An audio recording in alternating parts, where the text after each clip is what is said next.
A teacher once brings an empty glass jar to his class. First, he fills it up with big rocks until it is full. He then fills the jar with smaller rocks and mixes them well to combine the big and small rocks.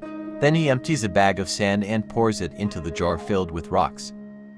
Finally, he pours a glass of water into the jar and proceeds to mix all the contents together. He then asks the class, "If this jar represents your life, what do you think it means?" He listens to different interpretations from the students. Afterwards, he goes on to share another perspective. The large rocks represent all the big things in your life. Your family, your purpose and dreams, your health and well-being. The smaller stones are some of the other areas of your life which help to give it meaning. Your work, friendships, money, home and hobbies. The sand and water are like everything else which fill up the rest of your time, such as vacuuming the floor, watching television, going shopping and running errands. But what would happen inside the jar if we started with sand and water?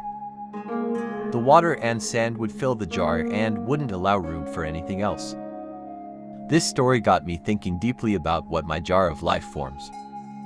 Do I ensure there is room for the rocks and then fill it up with sand and water?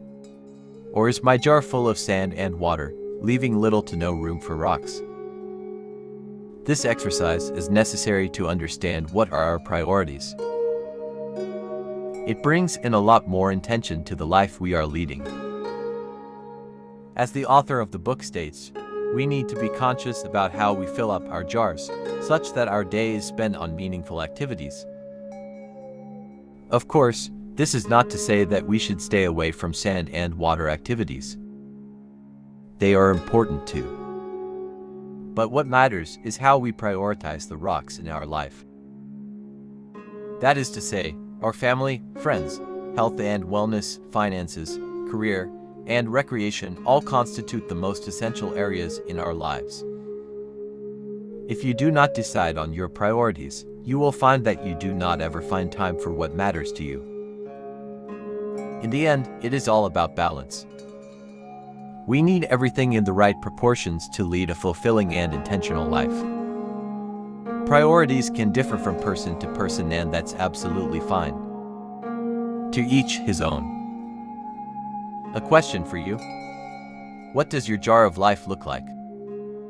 Think, ponder, reflect. Until next time, stay blessed and stay safe.